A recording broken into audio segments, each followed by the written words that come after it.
If I wait for the sirens to stop, I don't think I'll ever get started.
You know what? I'll just say this. The grocery store gonna get mad at me if I complain about the carts not being returned.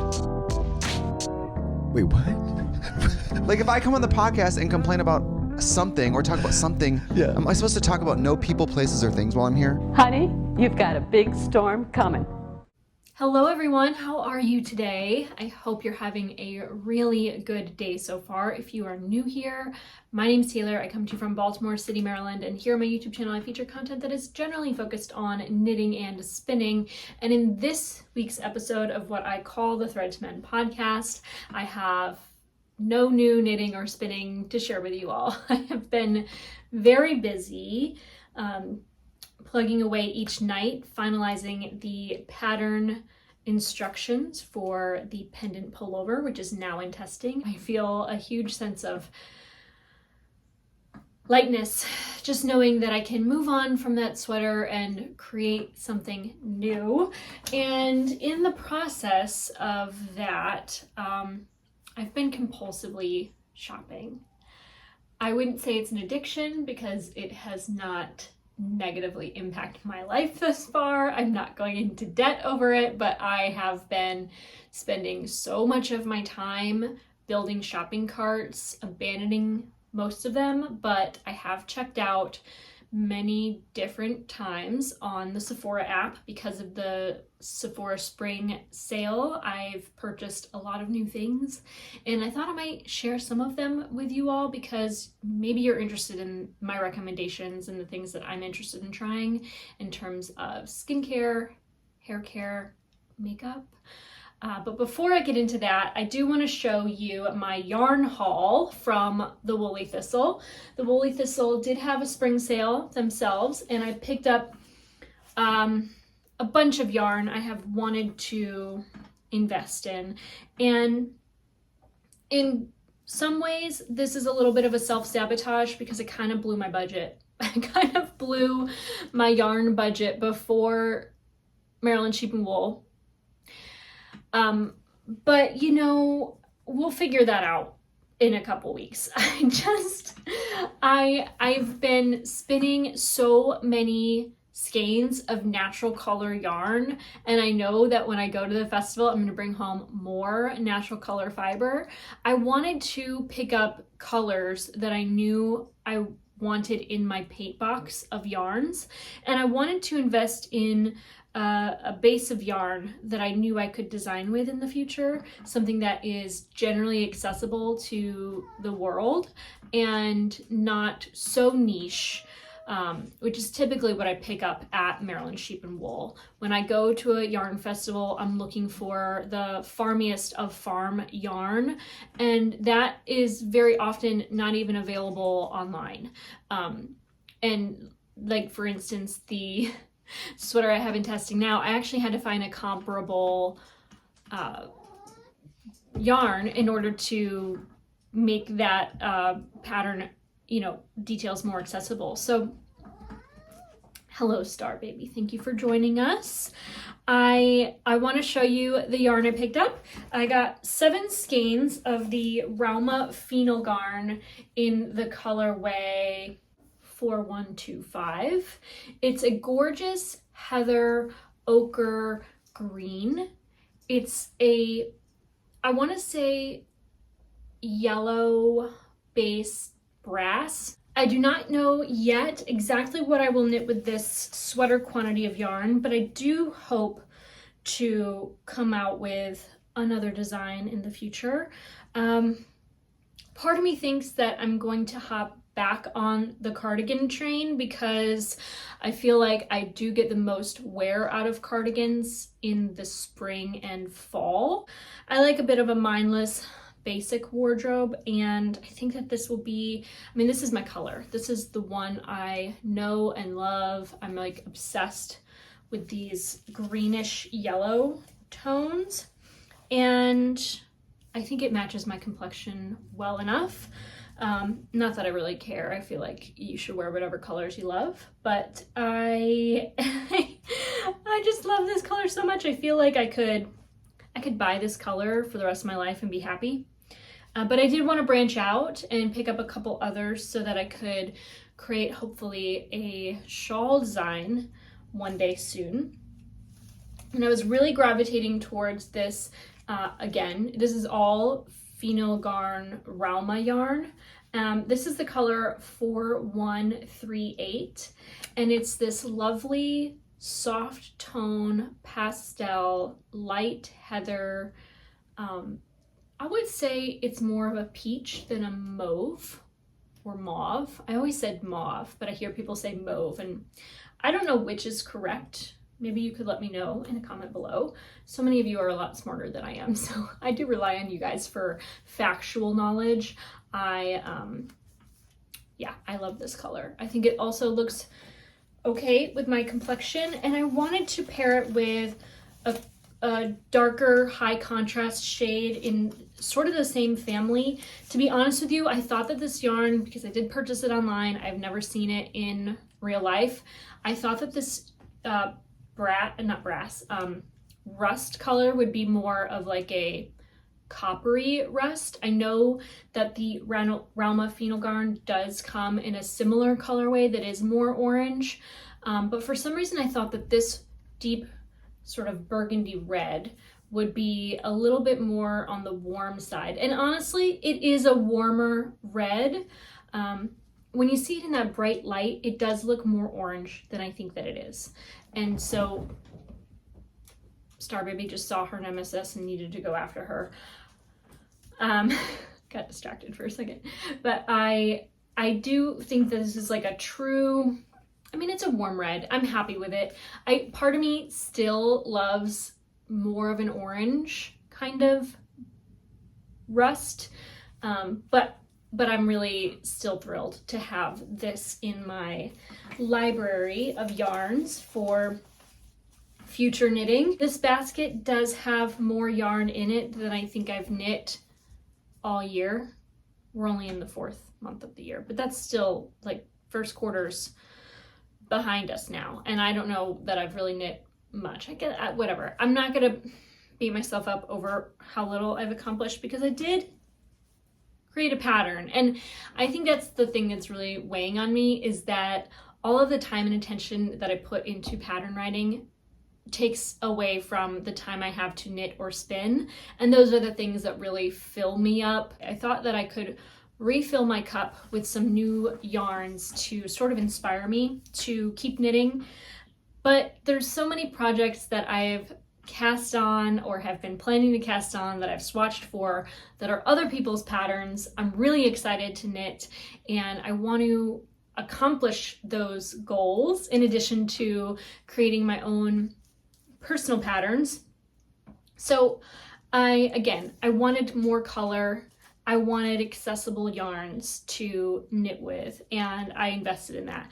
I did save 15% on this order, so I think all things considered, it wasn't a mistake in buying, but I'm like also wondering, when am I going to get to this? I have like 500 projects still planned, and I don't know why I did this, but I did, and I have no regrets.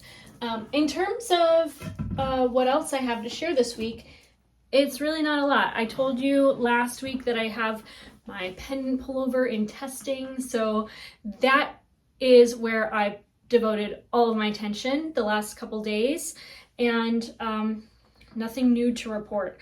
I think that I'm going to plug away a lot this week on knitting things I've had going forever, and I want to wrap up some projects. We have Mercury in retrograde. I don't know what that means for pattern testing or starting new projects, but I think it's probably a really good time to finish up things that I've had sort of on the back burner. So I'm gonna slow down and wrap a couple things up so I can kind of clear a little bit off my plate and feel good about starting new projects that I can then devote myself to. All of that said, I'm going to show you some of the things that I've bought that I'm really excited for. So if you're just here for the knitting, thank you so much for watching. I hope that you'll stick around. If you generally enjoy my content, do please give this video a like. It really, really helps my channel grow. And if you haven't already, do please subscribe. You have to hit the bell to get all notifications to know when I have new content uploaded.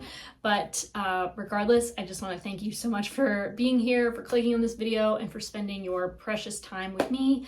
I'm so, so grateful. So we're going to get into the Sephora sale. It's still going on, I think, until the end of the 24th. So if you're watching this video in the live premiere or before the end of the 24th, you still have time to save 20, 15, or 10% at Sephora. Of course, if you're a Rouge member like I am, you probably already know about the sale and you don't need me to tell you about it. It has been going on for several days now. And I tucked in this little handbag all of the things that I wanted to share with you. Now, I'll be honest, this isn't every single object I brought home from the Sephora sale. I think I've integrated everything into my life already, and I might have forgotten a couple things. I wanted to share with you the things that are tried and true and tested and that I love. So the first is one of the most important things to me. It is the Dr. Dennis Gross AHA BHA Daily Cleansing Gel. This is my favorite face wash. It's not cheap. It is $38 for, I think, a 7-ounce bottle, which is more than most, but per ounce, it's really not more expensive than the average face wash at Sephora when you do the math. I just have to say, I mean, again, it's embarrassing to admit that I spent $60 on a face wash, but I know that this is gonna last me about 6 months or more in our 2-person household. And it has glycolic acid, and its second ingredient is glycerin next to water. So I love that. It's not stripping. It does not make my face feel dry after washing, and it does get my face very clean. I always do a 2-step cleanse. I use an oil cleanser to remove my makeup and sunscreen, and then I follow it with this, and this will get everything else.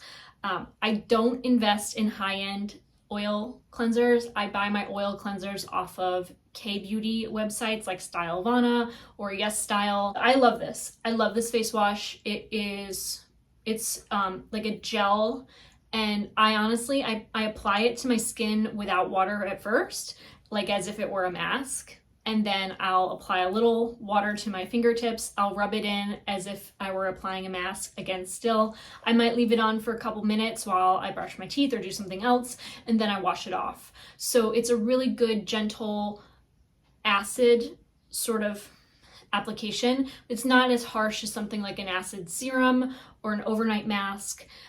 And because it's daily, you can apply a tiny bit more consistently. And I really, really love this product. I've gone through 2 7-ounce bottles of this already, so I felt good about buying the big one. Next is very new to me. I've used this the last week.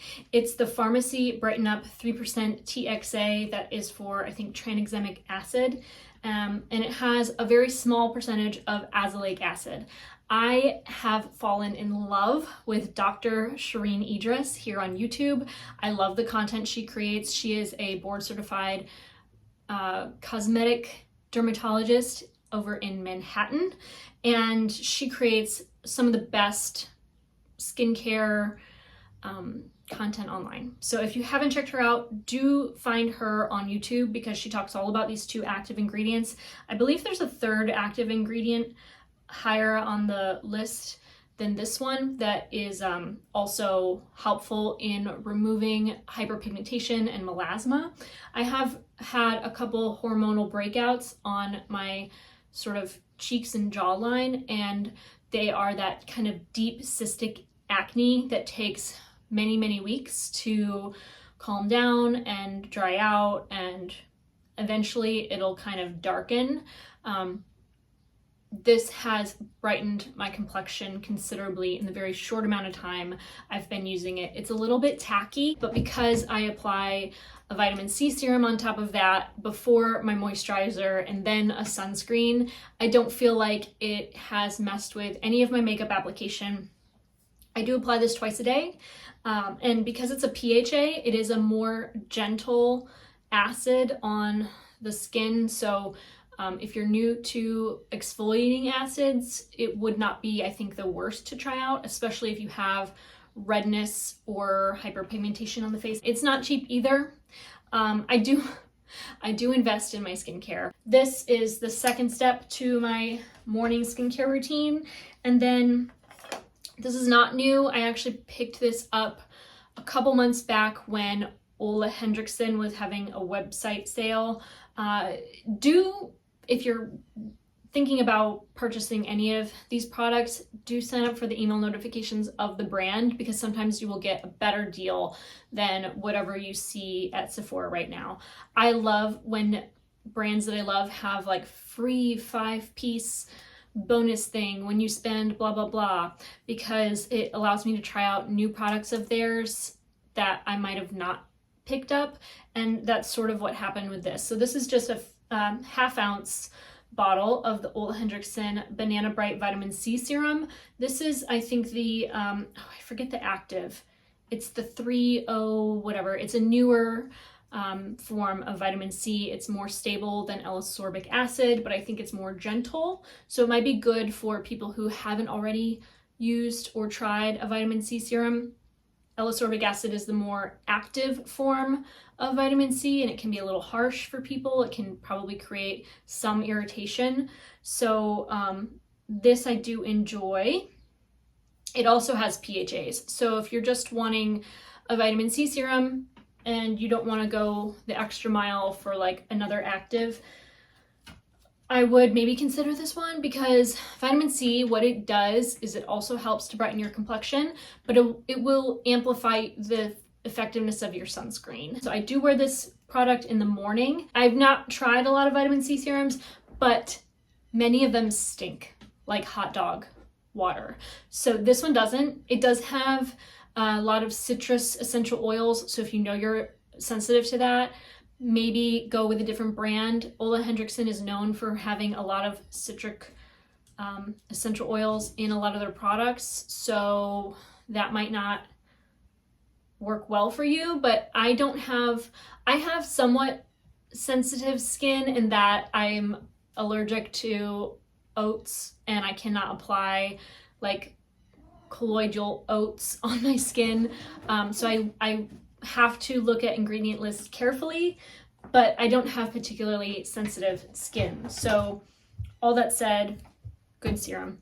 All right, the next one is new to me. I've tried this the last few nights and I don't hate it. I don't know if I love it, but this was recommended in Dr. Shireen Idris Sephora sale products, and it is the kbeauty Project Green Machine. This is a newer brand of Sephora. It, I think, is marketed towards younger people, and it is at a lower price point, which I love. So I will apply these in the morning, this one at night, and this has a different form of an active vitamin C that is also new and a lot more stable than L-ascorbic acid, so it won't go bad as quickly. It also has a ton of like plant extracts and things. I don't know how helpful those really are in skincare. I'm not sure of the science behind it, but it did have active ingredients that I'm really excited to incorporate into my daily routine. And it was at a good price. It was recommended, and I thought I might as well try it. It is a little bit drying compared to the other two. I would say that the formula is not as like luxurious. It's just kind of, it doesn't feel like wow. It's more like okay. You know what I mean? When you put something on, you're like, okay, it's fine. It's not bad, but it's not like, oh my God, go get it. It just was something I really wanted to give a shot, and I will give you an update if anything changes on that front. We're going to continue this. I'm basically giving you my whole skincare routine right now. Again, I apply this one at night. I did not pick up a new retinol, but the retinol I have been using is the Dr. Dennis Gross Ferulic Acid Retinol Serum. I like it okay. It's fine. I don't know if I'll rebuy it yet. I think I'm going to try to shop for a more affordable retinol in the future. My favorite eye cream, because I am 38, I do believe that everyone should start using eye cream by like the age of 30. I think it's helpful. This has a lot of glycerin in it, so it's a very occlusive product. It really helps to seal in the moisture of your moisturizer and toners and etc.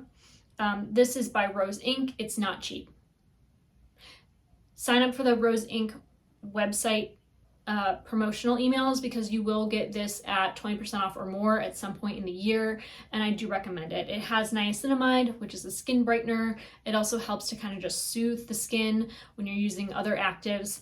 It can kind of help just keep things a little bit chill, you know, a little calm. So some people are reactive to niacinamide, so go slow. Don't apply it in every single step of your skincare routine. I think once is enough, probably. But I do love this. I feel like when I have dry patches from my retinol, if I use like too much or if it's too strong, I feel like I'm a little bit past that right now. But if you're ever using a product that really dries out your skin and creates a dry patch, I apply this around my eyes, and then what's left over on my fingertips, I will apply to areas that are very dry, and it just melts away that dry skin. So I love, love, love this eye cream. And another thing, and I have another Rose Inc. product in my bag, but something I really love about Rose Inc. as a brand is they check all the boxes. Like go to their website and you'll know what I'm talking about. One thing I love is they have an entire page on their website that lists every ingredient in like every one of their products. It's the most transparent brand I've ever seen in my life. They're just a really good, clean beauty brand. The other thing here from Rose Inc. that I love, we're gonna skip skincare for a moment, and just because we're talking about the brand, I have like 3 of their compact blushes. These blushes are all very wonderful, sort of neutral skin tones, and they're for the cheeks and lips. So it's a lipstick and a blush. I think you could probably apply it to your eyes, although they don't market it as that, so be careful. But those cream blushes are amazing. Amazing. I love them so much. This is another, I bought this at the same time as this, so not part of the Sephora sale, but I did want to recommend it if you are going to Sephora and you want to save a little money on an amazing moisturizer.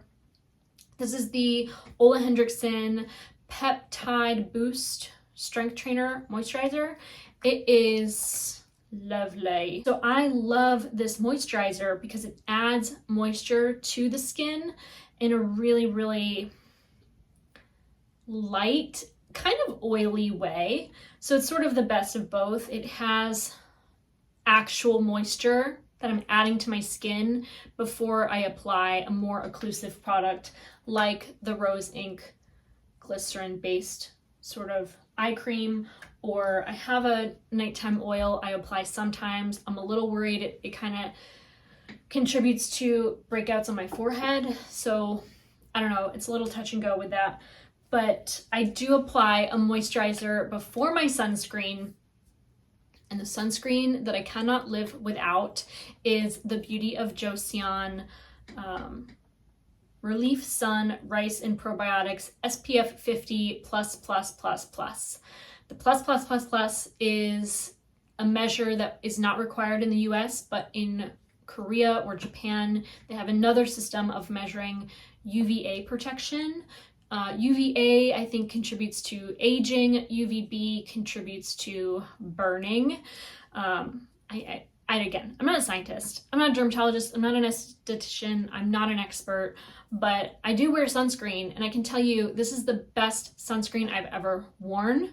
It can pill a little bit if you don't allow it to dry down before applying other products. And when I apply like foundation or bronzer or whatever, I'm stippling it, like patting it into my skin. I'm not rubbing it on my skin. So I'm careful in how I apply my makeup when I'm wearing this. And it's not super oily and shiny and greasy looking. I know some people only use things that are approved by the FDA, but the FDA hasn't approved a new sunscreen since 1998. And a lot of companies out in Asia have been developing sunscreens since that time and come out with new innovation in the sunscreen market, which I trust, I use, and I guess we'll find out in 10, 20, 30 years if this is as bad or worse for my physical health than anything else in the US market, but I'll take that risk. I don't know how they sell this in the US, but they find a way, and I'm happy to buy it. So it's also really affordable. This is like $8 to $12, and it's 1 ounce. We'll just skip over to hair care really quick. These are not new to me, but I thought if you're looking for a hair product that I recommend, I really love the Living Proof brand because of the fragrance. The Weightless spray is a heat protectant spray. I like that I can feel it on my hair before I use like a hair straightener or a blow dryer. Other products that are more of like a aerosol can, I try to avoid like purchasing too many aerosol products, so I like this one for that reason. I think the cap is really cute. One thing that annoys me about this brand is like every one of their products has a different cap. So if I collect them all, they don't look the same, which is annoying to me. But I actually really like this. I would buy it again, although I'm always trying out different hair care products because it takes me so long to go through them. You wouldn't think so because I do have a lot of hair. I just forget to apply things a lot, and I try not to wash my hair as much. Since I've cut bangs, I have begun to appreciate a nice light and flexible hold hairspray, and I can truly recommend their Flex hairspray. I think it's really nice. You can apply it to, you know, like the top of your head to kind of smooth away like flyaways and frizziness. But it doesn't make your hair feel crusty or cakey or flaky or gross. I will sometimes wash my hair, style my bangs, give a little hairspray, even before bed. So I really like these two products, and I just wanted to share with you all like my tried and trues if you're looking for something new. The last 4 products are more makeup oriented. The first 2 I'm just going to go into together because they're lip products. I love the Lawless Forget the Filler mask, lip plumping mask. It's cooling. It's not that fiery, hot type of plumping, which I don't like. I like a cooling plumper. And this I think is better than the Laneige lip mask. I said it. I said what I said. And I love this lip mask. The Ami Collet brand is new to Sephora. I don't hear enough people talking about this brand. This lip oil is my favorite, I think. It leaves your lips feeling way more conditioned, way more moisturized. And another product of theirs that I just picked up is their loose setting powder. Now, this is a really unique packaging because you have the top, but then you also have this lid, and you lift this lid and there's a little mesh screen. So this is the most neat packaging, I don't have powder flying everywhere. And this loose setting powder does not have talc. And I guess there was some controversy about talc as an ingredient. I don't think that it's so much that talc is the devil. It's the fact that talc can be contaminated with things like lead, and you don't want to put lead on your face. So this is talc free. The reason I especially love that it's talc free is that talc, I find, is too drying. It will make my under eyes look cracked and dry. It makes my face feel tight and like I just want to wash all the makeup that I just put on off. So I love this powder. I'm actually not even wearing it today. I didn't even powder my face today, but I will powder. You see where I have like this bag under my eye? I wonder if we could do it before and after really quick. Is it a miracle maker? No. My eyes are a little bit puffy all of the time. I think because this packaging is so unique and helpful, like this wouldn't even be the worst thing to bring in your bag if you knew you needed to touch up later on and you didn't want to look like a grease ball at night. This is the brand new Grande Brow Laminate Brow Gel. Does it laminate your brows? No, it does not. It's nothing different than the Anastasia brow wax you've probably seen before, except it does have some peptide that is promising to make your brow hairs grow. I've used this for like 2.5 days, so I can't tell you whether it lives up to its promise, but it does come with this really nice little brow applicator, and you can use this end for like applying powder or some product to fill in the brows. Again, doesn't hold your brows at all. It will make them look amazing at first application, and then give it 15 minutes and your brows are just a little bit more organized than they would have been if you hadn't ever even applied it. So I think of this as like a brow conditioning serum, similar to like a skincare product, more so than a makeup application product. I will apply this before I apply, I guess I should have recommended this. I've been using and loving the Rose Ink Tinted Brow Gel. They have a clear brow gel as well, but I like the applicator on this one more. It's very small.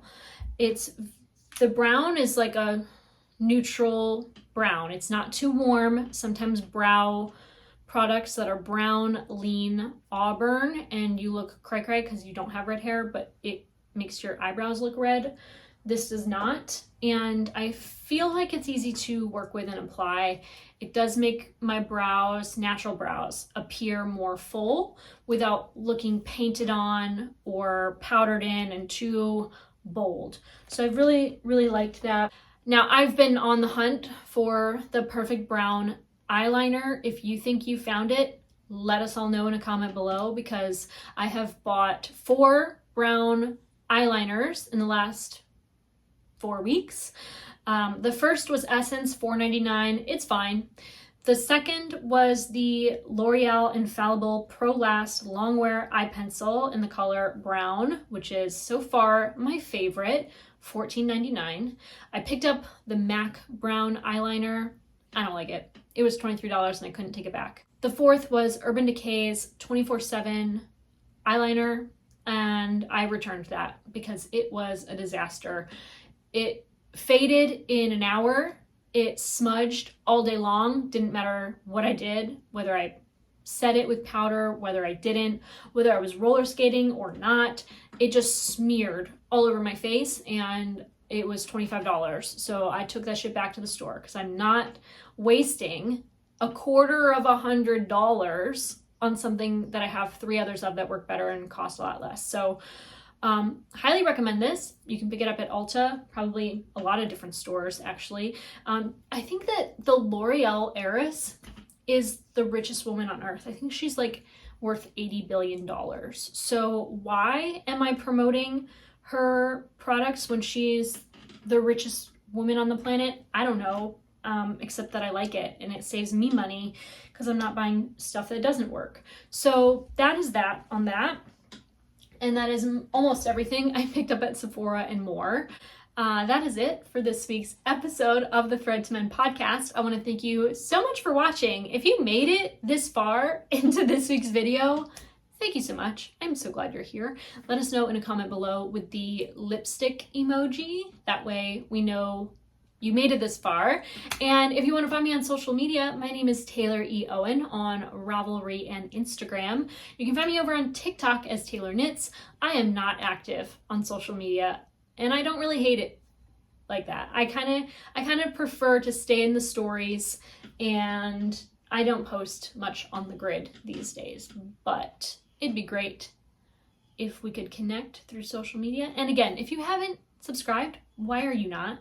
Why? I just want to know. You can let me know that in a comment as well if you want. But I hope you have a wonderful day and a wonderful week and that you take care.